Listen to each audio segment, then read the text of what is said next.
When the bees died, nothing fell silent. Instead, the whole planet began to hum with generators, fans, and the steady clatter of factories rushing to keep orchards alive. The Department of Post-Pollination Technologies discovered early that drones couldn't mimic the haphazard grace of an insect wing. Synthetic downwash collapsed petals and ripped loose the tender anthers. Sassfly reeked as the petal tires drifted and kept loose. At the height of the panic, some bright engineer remembered Daedalus, sketched feathers around a human frame, and sold the world a headline: Homo apis man, the new bee. Within 5 years, the sight of people in feathered suits drifting over apple rows was as ordinary as school buses. The suits were masterpieces, composite bones lighter than plastic, plumes coated with electrostatic resin that let pollen cling and release by charge. Each pilot, or flitter, trained balance the way tightrope artists once had. They practiced the dip that brushed a stamen without bruising it, the pirouette that scattered grains onto waiting pistils, and the gentle wing beat that kept them almost weightless above delicate branches. Legends grew. An expert flitter could pollinate 1,000 blossoms an hour and never leave a footprint in the soil. Some suits, however, were better than others, and some were weapons disguised as wings. Mara Quist made wings for the third largest suit contractor in North America, Dystopian Technology. She soldered carbon fiber spars, knitted veins from goose quills, and electro-spun silk, and signed her initials, MQ, on the inside of every harness. Pilots said her rigs felt alive, as if she'd stitched in a fragment of heart. Dystopian CEO Roland Pike wanted volume, not poetry. 2 seasons before the story opens, he laid off a quarter of the artisan staff and replaced custom work with press-stamped parts imported from uninspected offshore shops. Dystopian's market share doubled. Their fatality rate tripled. But Pike hushed that with non-disclosure settlements and obituaries worded training accidents. Mara knew. She knew because her friend Lena fell from 200 meters when an imported shoulder rivet sheared. She knew because she kept a private drawer of broken harness bolts, each one pitted from the inside with corrosion, silent until it snapped. She knew because, several times a week, she sat on a bench outside the company's own memorial grove and counted fresh plaques. She tried official channels first, flagged reports, emailed supervisors, begged for a full metallurgical review. She was called emotionally compromised and reassigned to the patenting department buzzy work. That was when she stopped thinking like an artisan and began thinking like a saboteur. One raw March morning, Mara received notice that Dystopian had landed a government contract, 500,000 suits, to be delivered before the summer bloom. The order dwarfed their capacity, so Pike greenlit the worst compromise yet: nylon feather substitutes laminated around alloy bones, infused with foamed aluminum. They weighed almost nothing. They carried hidden stress fractures that multiplied every time the pilot banked. Mara knelt beside the prototype and tapped a spar with her knuckle. It rang wrong like a cracked bell. Around her, the other assemblers kept their heads down, hands moving, minds elsewhere. Everyone knew what they were building. What no one knew was that Mara had already begun to seed the batch with minor flaws of her own. Hairline cuts positioned where inspectors never looked, but crash investigators always did.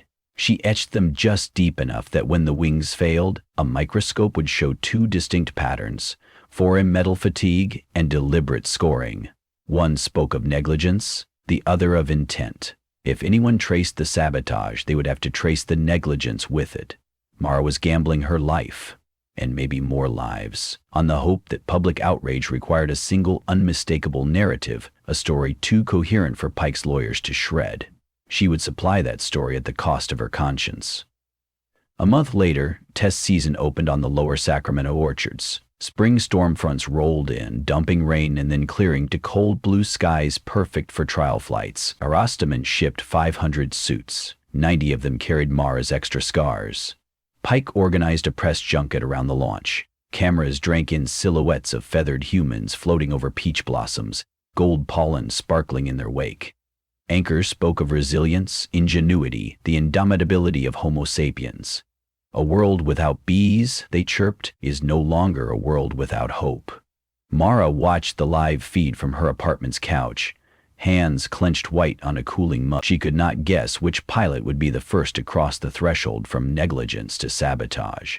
She only knew that she'd made the margin between them microscopic. The first suit failed on day 3. Wing separation at 120 meters, pilot killed instantly.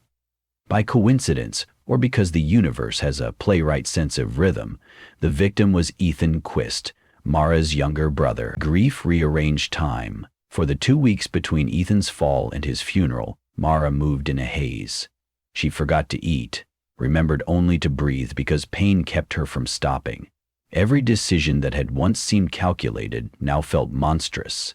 She dreamed of hollow bolts flowering open like deadly petals. She saw Ethan's body skipping through almond branches. She woke gagging on guilt. Then the coroner's report leaked. 2 distinct fracture profiles were listed: subsander alloy lattice and post-manufacture scoring along the dorsal wing root. Reporters pounced. Aristamen held a conference. Pike announced isolated sabotage and painted himself the victim.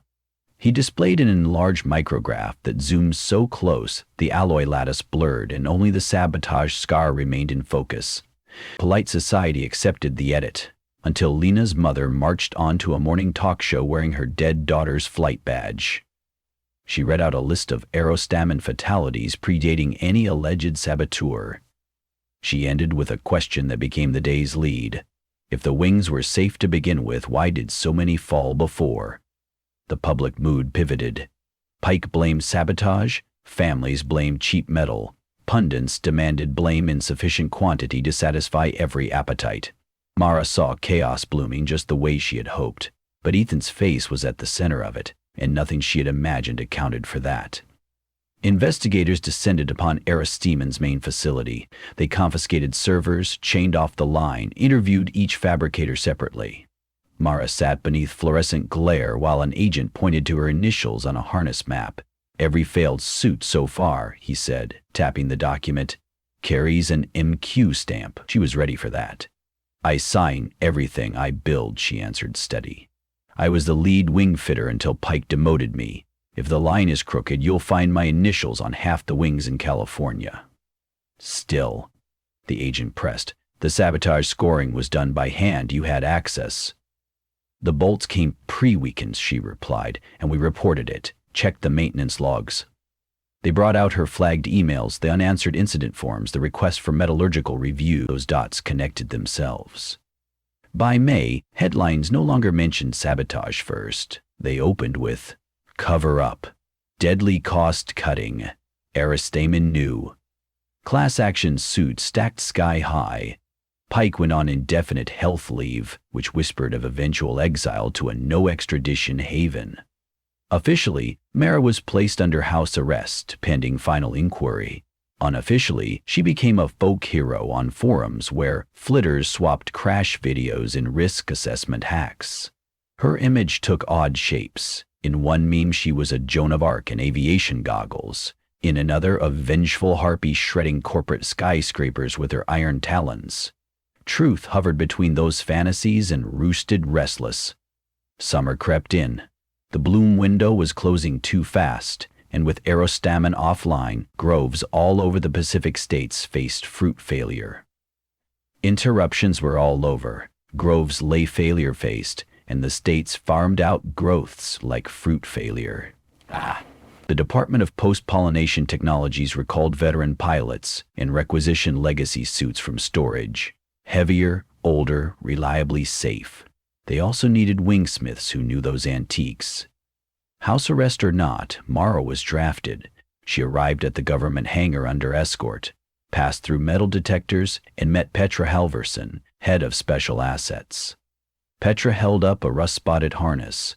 "Helvers exited his truck. These were yours once, weren't they?" "Before Pike," Mara said. It felt like naming another century. Petra laid out the program. Over 6 weeks, they would retrofit 4,000 suits, assign them to elite flitters, and cover critical orchards in what reporters already nicknamed the last-minute miracle. Mara examined the old rigs. They were bulky, yes, but the bronze fittings glowed with honest density.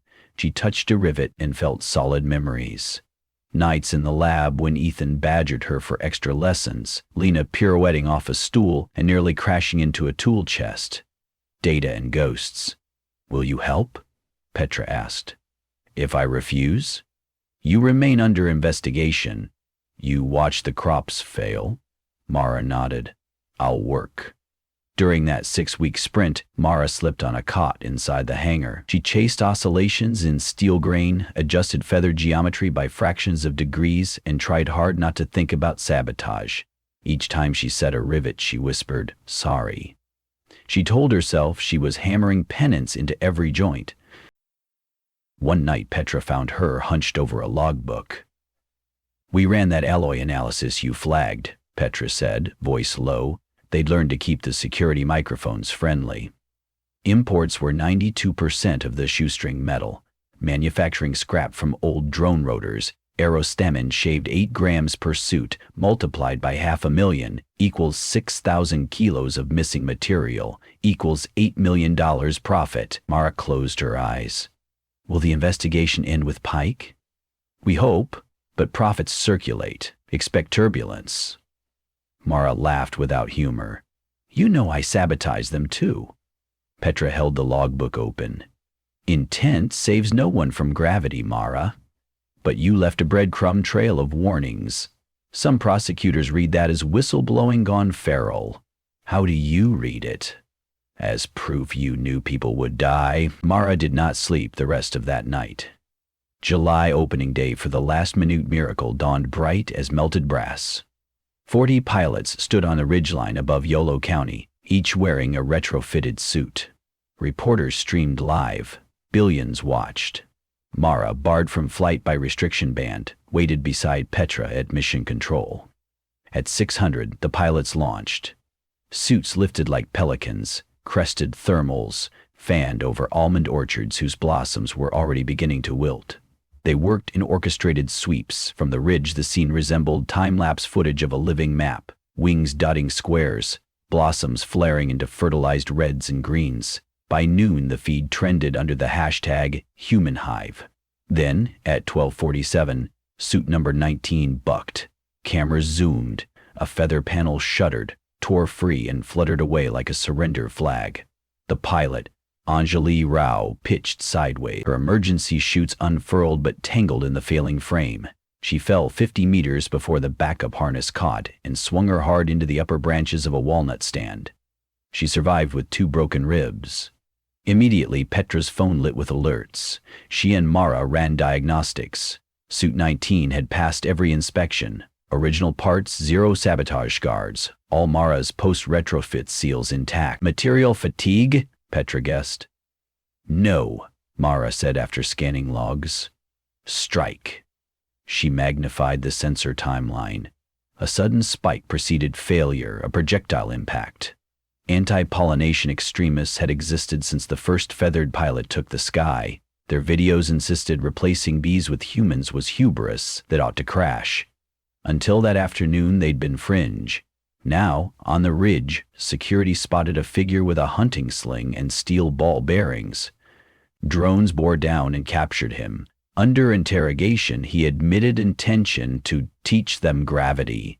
His live stream, though quickly yanked, had already gone viral. Mara watched the playback, the man laughing as the wing broke, panicked when the chute inflated, sobbing when he was tackled. She knew the sound of fatal intent turned half-fatal result. She felt something like kinship and revulsion fused in her gut.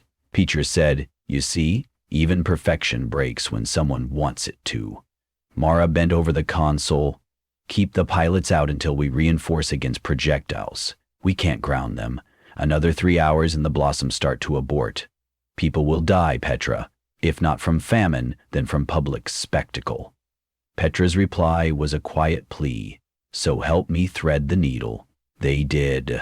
Mara stayed at mission control, directing emergency patch kits. By dusk, the pilots finished the orchard cycle. Anjali was airlifted out, conscious. The news cycle split between the anti-pollination terrorist and the miracle catch. Public sympathy realigned behind the pilots. Donations for research into bee de-extinction funds surged. Within a week, Congress subpoenaed Roland Pike. He arrived in a wheelchair, face gray as ash, but testimony records noted that his pulse and pressure were normal. He claimed ignorance, blamed underlings, blinked theatrically. Opposing lawyers produced Mara's flagged emails, the maintenance logs, whistleblower memos. Pike's legal fortress cracked under the same cumulative load that split his alloy spars. Mara, meanwhile, confronted her own hearing. The room was smaller, plain wood paneled, a table, a row of 3 commissioners. She confessed the sabotage. She explained the calculus of exposure, that one indelible narrative was worth the cost. She did not ask forgiveness. Commissioner Gallardo, once a flitter in the first Post-B cohort, listened stone still. When Mara finished, he spoke. I lost 2 friends to Erasmus parts. I saw their wings fold like cheap fans. Yet, sabotage is still sabotage. You killed your brother. Mara swallowed, yes.